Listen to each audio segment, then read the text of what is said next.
Okay, understood. 3, 2, 1, go. Hello, hello. This is Ignacy from Portal Games. And Corey Thompson from Above Board. And this is the Podfather of Gaming, Stephen Bonacore. You are listening to Board Games Insider, episode 301. And we're recording this on January 4th, 2023. Board Games Insider is a proud member of Board Game Geek. We are powered by Board Game Geek. Gentlemen, a new era is upon us. Can you see it? Can you feel it? Powered. It feels different today. It smells, I don't know, there's something different in the air. Smells like Scott Alden. No, I'm not. I'm not going to start making fun of Scott Alden now. I'm not going to change.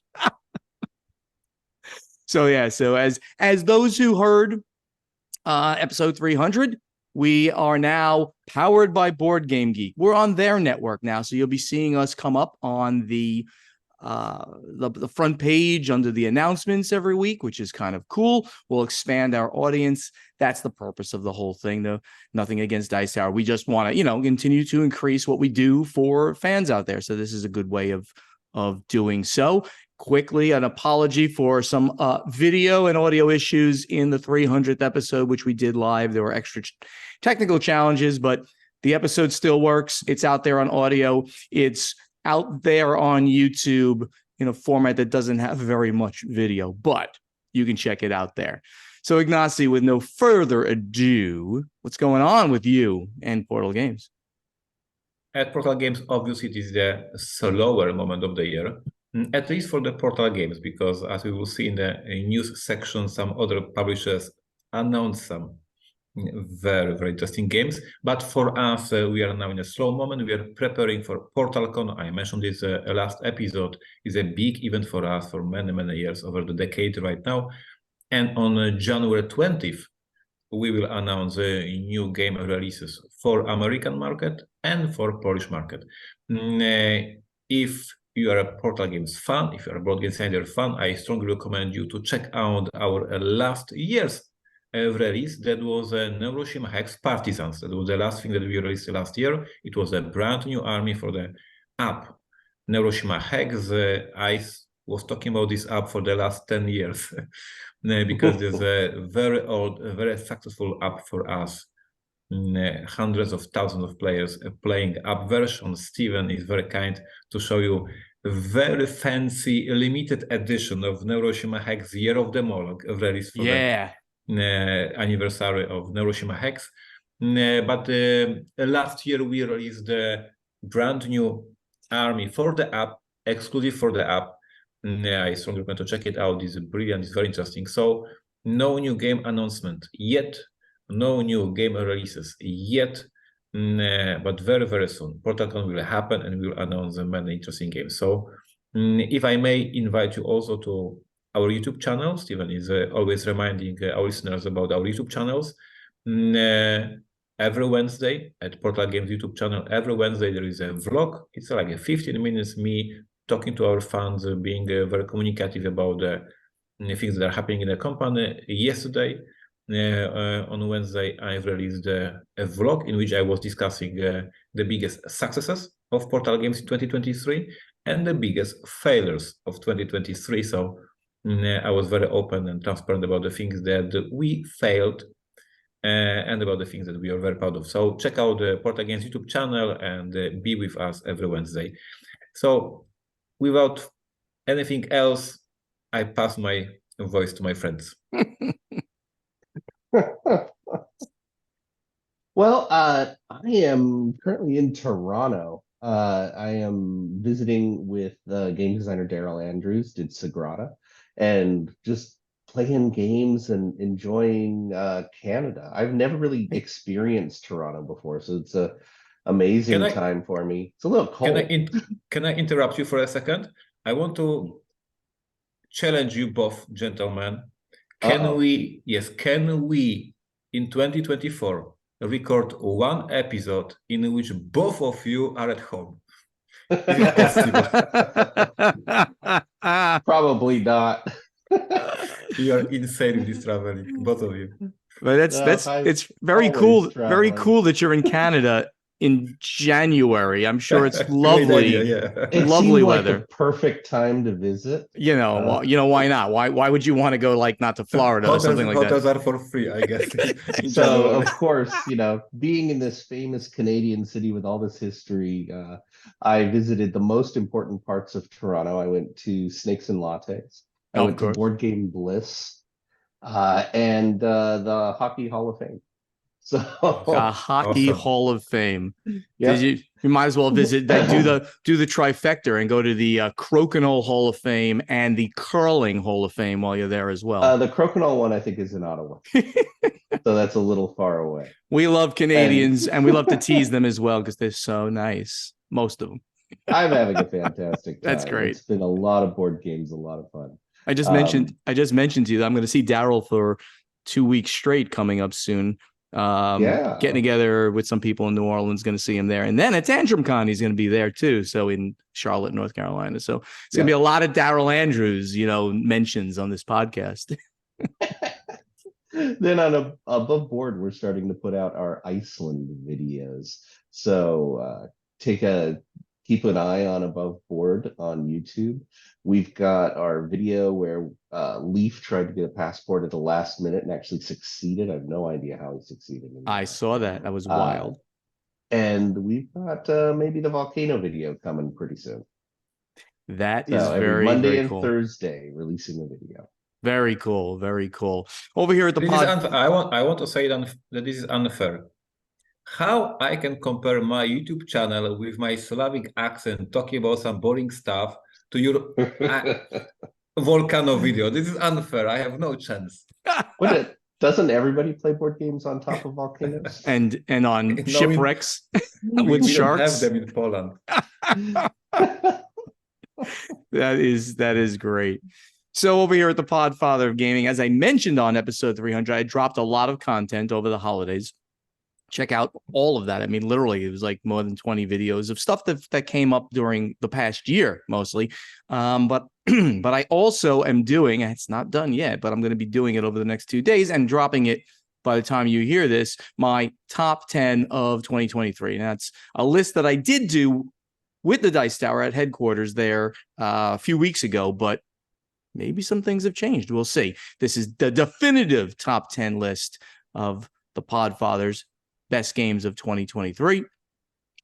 And besides that, I already mentioned that I'll be in New Orleans, seeing some friends, and then going over to Tantrum Con. I'm really looking forward to this because I've heard nothing but good things about Tantrum Con. I call it a regional con. I think there's like 1,500 people or something like that. So it's not small. It's not very large, but I'm really looking forward to checking it out. It looks like it's really well run. They've got some ridiculous events that they run. There's things called Turnameals. You play a game, somebody takes home the copy of the game, one of the people at the table take home the copy of the game, and you eat a meal during the time frame when you're playing it. It's either like donuts or it's like a lunch, like a chicken lunch thing, and it's different prices. I could totally do that. Yeah, and that sounds crazy. I'm also playing it's a little special event for some VIPs. We're doing a flip the table or table flipping or something like that. I saw videos from the previous years. Did you really? Awesome. Yes. They put a copy of a crappy game down, Monopoly. Okay, yes. Not going to bash Monopoly. They put a copy of Monopoly on the table. They did. I saw the video, yes. And then you have to see how well you flip the table, and the audience, via audience applause, one of the VIPs will win. I'm conspiring to do something a little bit different. I'm playing my flip the tables against Kurt Covert of Smirk and Dagger. So nice. I'm conspiring to do something a little bit different than Monopoly with him. So that should be a lot of fun. Let's just say that Above Board has some plans to break maybe a world record of table flipping in the future. You're going to get a robot to do it, though. So it's not going to be fair. You're absolutely going to get one of those. We will cheat. Of course you will. I've seen your videos. You cheat a lot. Yeah. In the meantime, let's get over to the event deck. All right, so we have some actually very, very big news, but I'll give this piece of news because it's sort of part me, part news. The Dice Tower West and the World Series of Board Gaming signed a strategic partnership. Dice Tower West is excited to partner with World Series of Board Gaming to run the open gaming at the World Series of Board Gaming in September of 2024. And by the way, this is going to go on if both parties like it. So now, in addition to experiencing the great World Series of Board Gaming regional qualifiers at Dice Tower West for chances to win World Series of Board Gaming prizes, you can also experience some great open gaming at their main World Series of Board Gaming tournament event. And you can check out the World Series of Board Gaming website, WSBGVegas.com. And if you want to get a discount on your open gaming pass, you can use code DTW, Dice Tower West, DTW 2024. Now, the World Series of Board Gaming has never offered a pass that's just for open gaming. So, and they've never had a discount for just such a pass. The discounts have always been for the bigger passes, the 4-day, the stay and play, where you get a hotel room too. We have had discounts for those, but we've never had a discount on just an open gaming pass. So we hope a lot of the locals will show up. Some people like California people, Corey might, show up and game with us. So go check that out, and you can use to get the $30 discount on the Dice Tower West Open Gaming Pass. It's DTW 2024. Now, for some particularly very large news, who wants to start with this one? Because there's all kinds of parts of this. So I'll just quickly start, and it's Stonemaier Games has revealed a new game in the Wingspan line, Wormspan.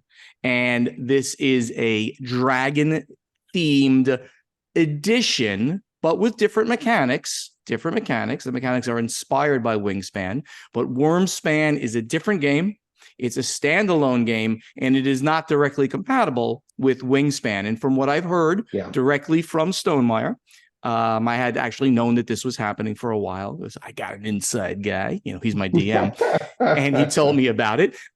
It's sort of a heavier game. So if you like Wingspan, but maybe some people think it's too light or whatever, you're going to get a bigger experience in a fantasy themed environment. Now, the new Wormspan is being designed by Connie Vogelman, who's the designer of Apiary, which is the Space Beast game that Stonemaier just put out. It's doing really well. It does say on the box development was done by Elizabeth Hargrave from Wingspan. And hearing from Elizabeth, they've been working together for quite some time to get this project going. So Stonemaier, Elizabeth, and Connie are really excited about this one. It sounds great. I think it's going to do fantastic. Yeah. It's going to sell like bajillion copies. I mean, I can assure that all the games that I will announce at PortalCon January 20th combined will sell far less.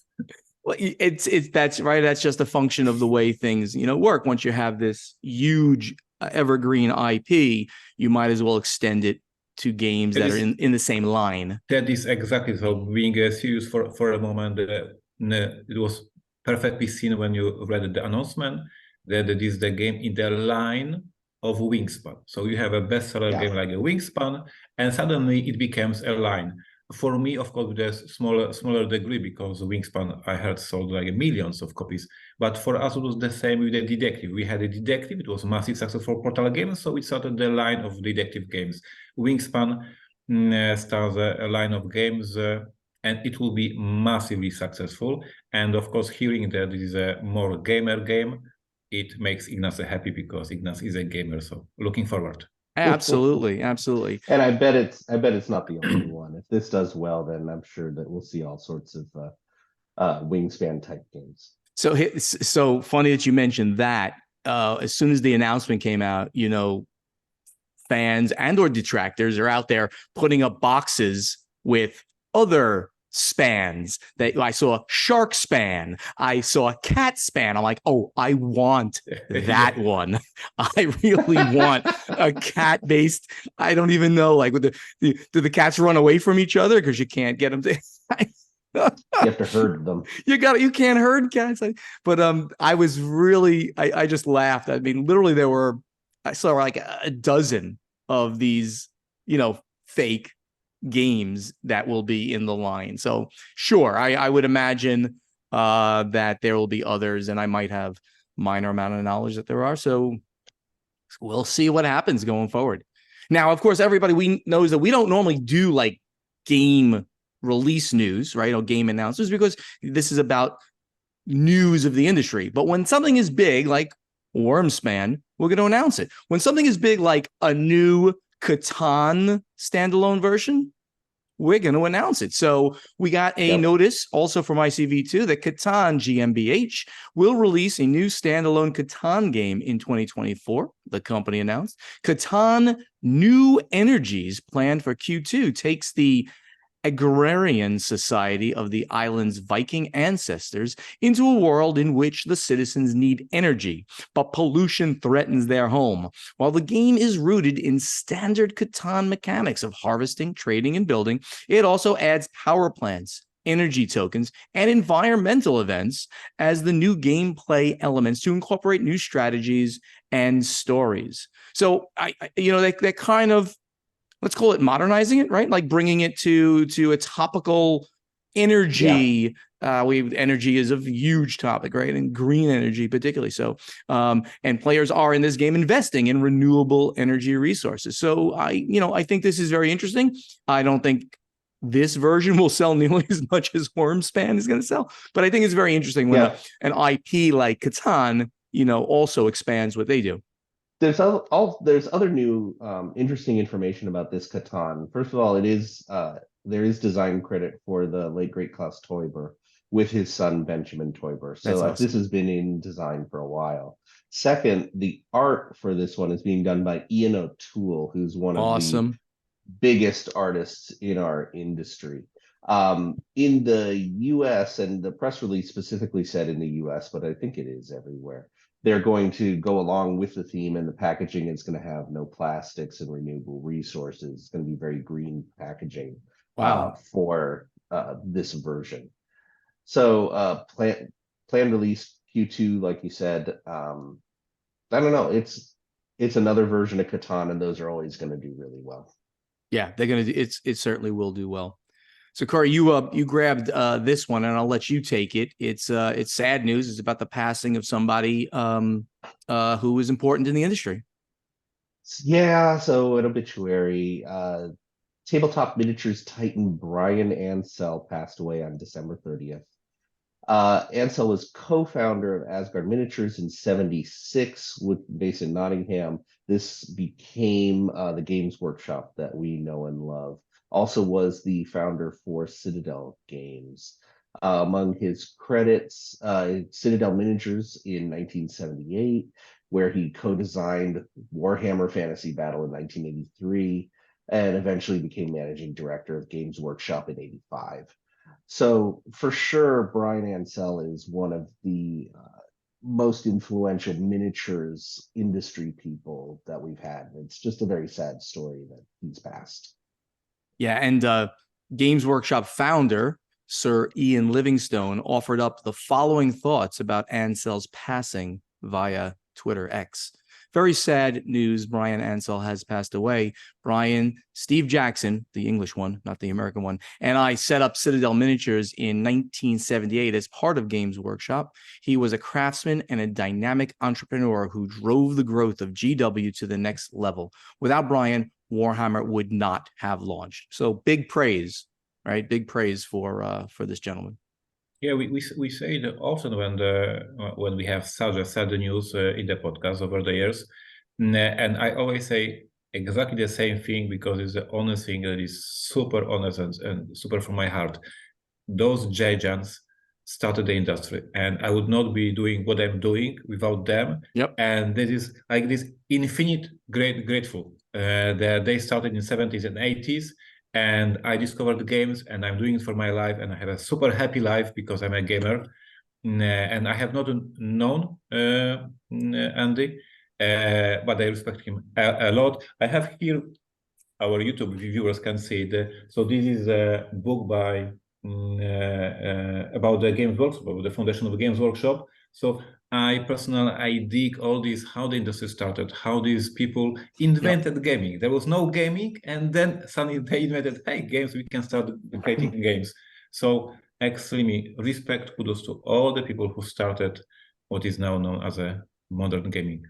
Absolutely. Yeah. Absolutely beautifully said. Thank you, Ignacy. And with that, let's get over to strategy and tactics.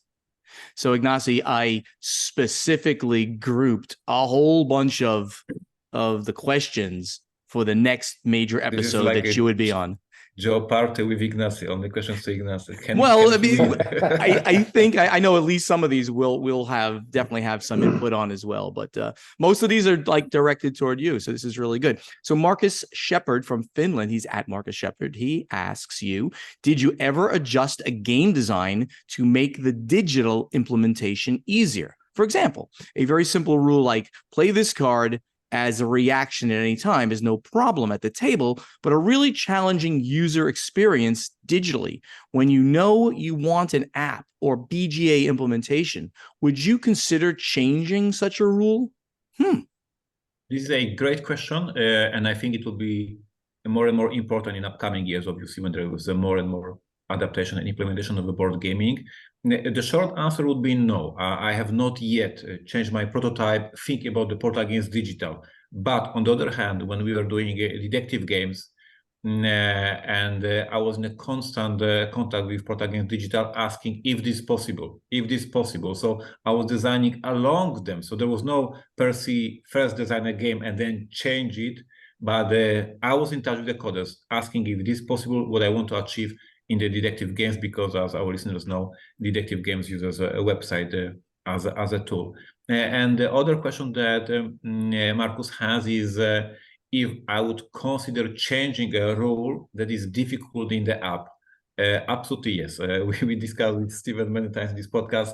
The rulebook is just a guidance. This is just a beginning for having fun. So I would have no hesitation to tweak a little bit the game and change here and there and keep the game exciting and fun, but make Portal Games Digital or another company easier with the adaptation. So yeah. Great answer. Marcus then asks, Ignacy says he's obsessed with learning, and it's clear from Portal's publications that he's trying to listen to fans. The flip side of this is that it'll reinforce the known tropes. Interesting. How does balance catering to current trends? How do you balance catering to the current trends with the need to innovate and keep your company at the forefront of the hobby? It is another great question. This is a very difficult question. This is for like a 1 hour answer, so I will try to be a little bit shorter. Yes, for years I was telling in many interviews and in this podcast that I feel the success of Portal Games is that I'm one of you. I'm a gamer. I spend a ton of hours on Instagram, on Twitter, on social media, on groups, discussing with players, seeing what they are talking, and being part of this industry like one of you. So that therefore I was able to have a roll and write game. When roll and write was in a peak, I had my roll and write game because I knew that this is a thing. With detective, I was perfect management. There was this growing popularity of Sherlock Holmes considered detective, and I felt this is it. And I created my detective game, and it just exploded with the now hundreds of detective games. Before detective, there was no such thing. So for years, I was very involved in the communities. I was listening what's happening, and I was involving and changing the company. I can clearly say that in the past 3 years, I failed because there is no flora and fauna game in our catalog, which is now very important to have a game about cats on dogs or trees. And I did not innovate. Yes, and here I did not innovate. So either I lost my sixth sense, either I was just sleeping during the COVID. But yes, I think that it was a strength of Portal Games for years that I was feeling what's happening in the community, and I slept over flora and fauna. And mushrooms and yep. and things and like bees. that. Yeah. Bees were big there. Yeah, bees. I need a bee game. And in January we will announce the protocol new games, and once again there is no animals. So yes, I'm failing again. You'll create the next trend. You missed that one. You'll create the next one. Yes, exactly. Andris Silsons from Latvia, he asks, this kind of can go to all of us, is there a game mechanism that Ignacy as designer and publisher and Steven as publisher and Corey, Not because designer. you just don't like, try to avoid or ignore at all costs, maybe like roll and move? Is there a mechanic that is so bad that you would just absolutely, you just can't put in it, and roll and move is going to be everyone's part of everyone's answer at least? So go ahead, Ignacy. Why don't you go first? Yes, very quickly. Two mechanisms. Without reading the prototype, I'm super honest and super brutal. Without even reading the prototype, I say no to roll and write games. Because roll and write games? Yes, no. Yes, because I think the peak is gone. There was great games. Yes, I love them. I may have Roll Imperial Settlers roll and write. It's right over there. I'm pointing to it right now. 2019, 2020. It's so 2019. Not 2024, not 2025. So with these games, I say you are too late to the party. No, without even checking the prototype. And then I'm very skeptical. So I'm mostly going to say no to the games with the semi-cooperative mechanism. I think it's super difficult to design. I saw not many games that pull it off to have this semi-co mechanism working very well. And I think this is too much work and playtesting to make it right. I saw so many things done wrong. So I say, no, I don't want to publish the game with this mechanism. It will be a mess. So these two mechanisms that I say no. Corey, anything? I'm going to say that there's not really any mechanism I'm immediately going to say no to. We are kind of a hipster hobby at this point. People are looking for the weird and the cool. And if a new game comes out that says now we use player elimination or now we use roll and move, I'm going to be curious. I'm going to be interested how they did it. The other thing is that we do all this taxonomy of the different mechanisms. We define this one, but they overlap to a tremendous degree. So roll and move is essentially dice placement rondel. So we've got plenty of games where we use the die to move a worker around action spaces, and then we do the action where you end up. You can make it more interesting with a Mancala mechanic or something along these lines, but we can redefine these things all over the place. That's actually a great answer, right? So there's a way that, there's an analogy between what is derided, the Monopoly roll and move, and it's a direct correlation into the rondel mechanic where you move you might roll a die to move x number of spaces or something like that, and that's cooler because you're going and taking an action at that space. So I want to agree more with you, Corey, than Ignacy. I think there are no bad mechanics. There are very bad implementations of mechanics. Yes. I think that's a good way of putting it. There's a number of really good analysis articles out there that basically prove that Catan is the same game as Monopoly. You roll a die. The die essentially lets you pick a space. You get to Joshua, mute Corey. He is blasphemy. He's lost his mind. The man has lost his mind. Board Game Geek will kick us off from the network. It's a new ergonomic way of doing Joshua, stop it. Monopoly. We need to mute Corey. That's it. I've been kicked out now. As soon as I'm losing my temp status. Just after we brought you in full time, now you're going to be back as an intern again or something. No. I leave the minute you do the new voiceover. That's when That's when you leave, and then I got to pay for the voiceovers. That's it. By the way, the new voiceovers are on this episode. I had planned for this for a while.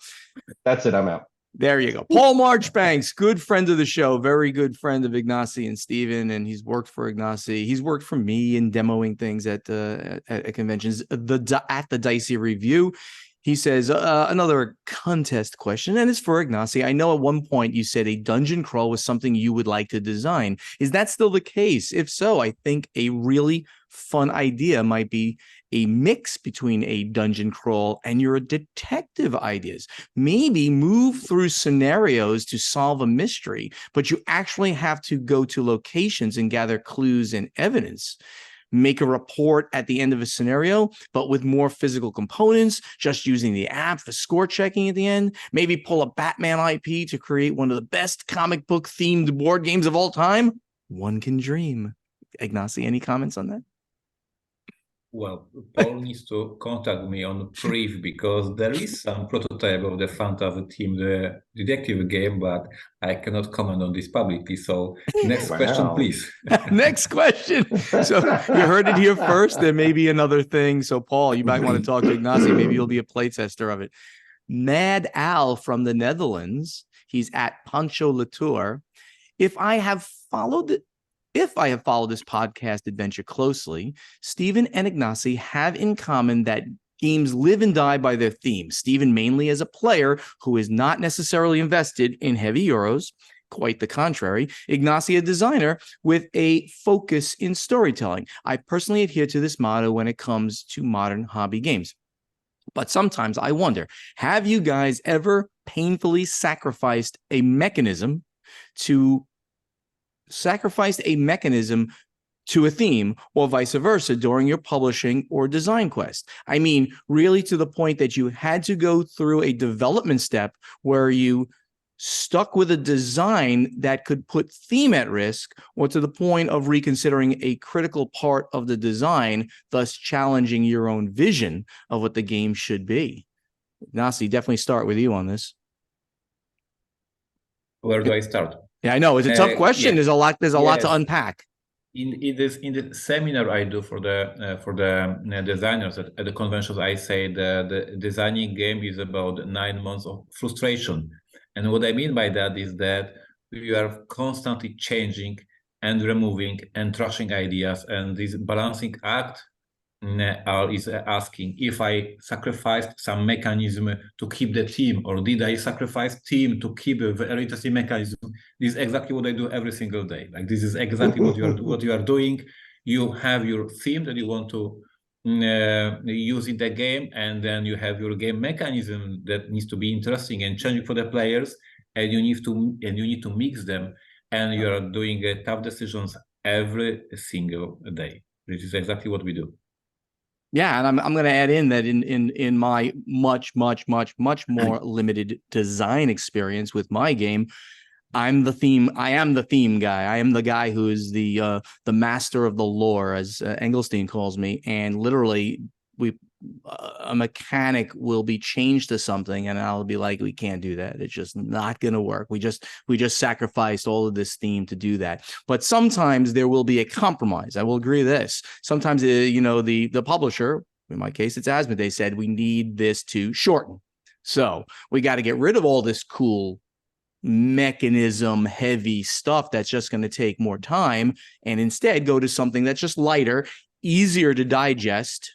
That's important. Easier to explain, easier for people to play, and just make sure that it still stays with the theme that we're trying to bring out, which I think that hopefully we have achieved. And remember too that you two guys are talking very much from the publisher side of it. Most designers are going to design their game and then pitch it to a publisher. Yep. Publishers, more often than not, will change the theme of the design to fit more in their image of what they're looking for their company. So it's very common for a designer's game to be completely rethemed, remodeled in order to meet some other vision. I want to disagree with Steven with what he's doing in the show notes. I always want to disagree with Steven. Because I need to answer the next question, because next week I'm not recording because I'm every other episode, and this question I have an answer. So please, Steven, let me answer it. Absolutely, Ignacy. I was trying to be nice to you. Ignacy is like keeps us on track. He puts next week in the show notes. But I saw this question. He wants this one. I have an answer. I have an answer. And this is from our very good friend, Corey and my very good friend, Christine McCullough. She's at Woogies, and she asks, how do you find enjoyment out of a game when it is just a giant game of solitaire? Terraforming Mars is fancy solitaire. Christine, you are no longer a good friend of mine. There is no accountability if people are playing the game. I'm not sure what she means right there's no counting of the people. It doesn't matter the other people. There is no interaction among the players. False, Christine, false. The interaction in Terraforming Mars is that game board where you're going for the juiciest spots as you're building. Sure, you can build your engine that doesn't rely on the board, but if you don't rely on the board at all, if you do nothing on that board, I'm going to whomp you. So there you go. That's my answer. Remember, player interaction, the big distinction, the big shift that's happening in game design right now is the difference between direct player interaction and indirect player interaction. And that kind of defines the difference between a classically Euro type board game and a classically Amerithrash, or whatever word you want to use, American style theme board game. Direct interaction is, I beat up Steven, I kill his pieces, move them off the board, I've taken over. And the indirect interaction is, there is some shared resource and we are both racing, and whoever takes it, it is now gone for the other player. I haven't directly attacked Steven. I've done something to the board which puts me an advantage and him a disadvantage. Right. We counter draft. We hate draft, as people like to say, each other. Like in Terraforming Mars, that's a huge part of it. Like, oh my God, he's playing Helion. That's the heat guys, right? And I got this card that's going to be huge. No, he ain't getting that card. I'm going to keep that card. And right now in modern game design, the psychology of that is really, really big. We're having a lot of movement of games into flora and fauna, like you said, but more so, it's a move away from warfare, colonialism, things of that sort, violent game themes, into things that are more beautiful, passive game themes. There is a trend towards that. I do love violence in games. I'm sorry, I do. That's my escapism. I don't like violence in the world, but I can show it. Sure. I can do it in my games sometimes. But in general, I think gaming is kind of trending towards indirect interactions, no direct confrontation between players, be a nice guy, and more nature-related themes. Very cool. Ignacy, now that you made me read that, do you want to comment on Yes, I do. I don't have such a wise answer as Corey, but I have a Slavic answer. Oh, no. My answer would be, how do you find enjoyment going to the cinema with your friends? Like, basically, we play games to hang out. Like, you don't need to attack somebody else. You don't need. And so Corey is talking about the direct interaction and indirect interaction. There is many games that have no interaction whatsoever. And even though they are amazing, because we are playing it with our friends at the table.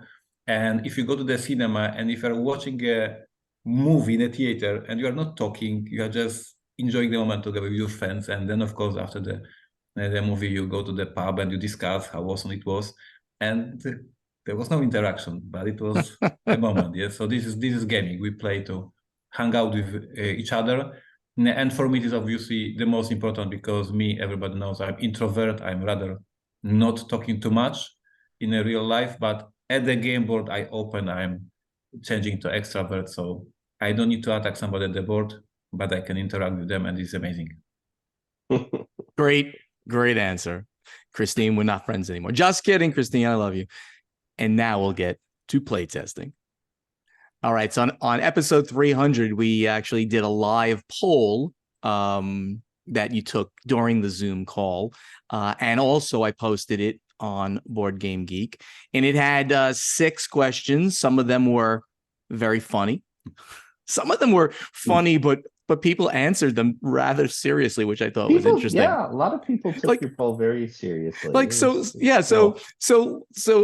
as I kind of read the questions again a little bit, hopefully Ignacy and Corey pick out some of the ones that have interesting answers. So the questions were, what is your favorite segment on Board Games Insider? And I put all like 6 segments, even like the special announcements and the opening where we talk about our lives and the companies. Who's your favorite host? I was not expecting people to really take that seriously. Really, the favorite host one, I was really flattered that every single person commented that Corey was their favorite host. No, that is truly without fail. It was amazing to read.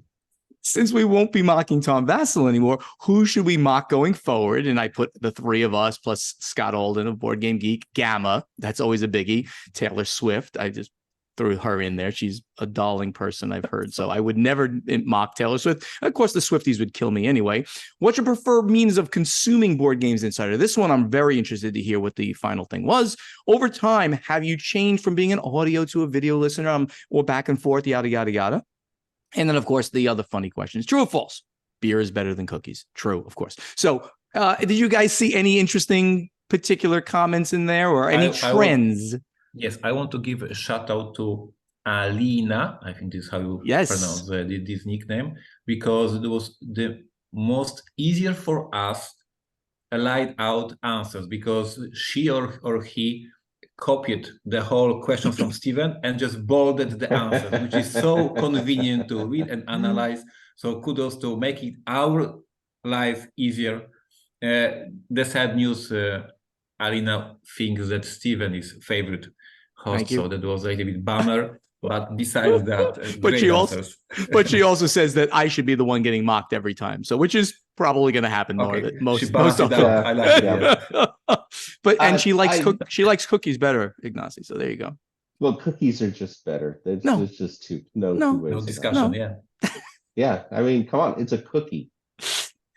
What do you got? Anything you want to point out?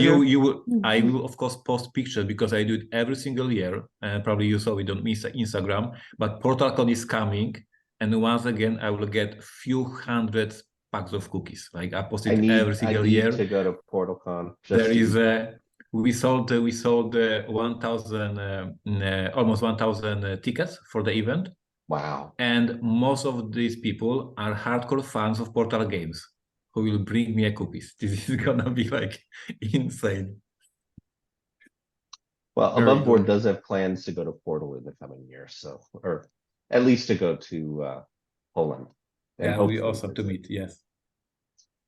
I really liked Sarah Simpson had some really interesting answers on here.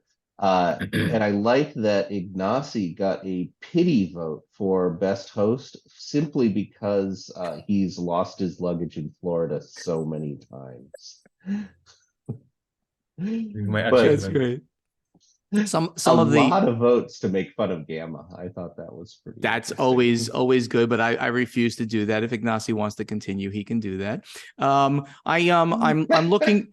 The two most important questions, of course, here were the how do you consume us? What do you is it audio? Is it video? And did you change and stuff like that? And I'm noticing that the majority of the people here are audio listeners. Though there are some like Elena, she's a video and she always comments on the videos, which is wonderful. Then I go and I comment back to her comments on my channel. But there are people who say a little bit of both and that they switch. So I like that we maintained our audio audience, which is obviously where we started, but we've now added in the video space as well. So this is pretty cool. I hope everyone enjoyed participating in that. We're not going to break any crazy ground there, but we might as well answer, ask and answer questions like that for you. So there you go. So this in the meantime, I saved Steven. Yeah. And put a question because Steven forgot to do this. I did not put a question here this week. It did say Steven at the there that was going to put one, but I completely forgot. Corey's been the best at creating questions, but Ignacy immediately on the fly, because I do most of the talking here. So Ignacy, as I was talking, put a question in there. Ignacy, it's a good question too. So what are you asking everybody today?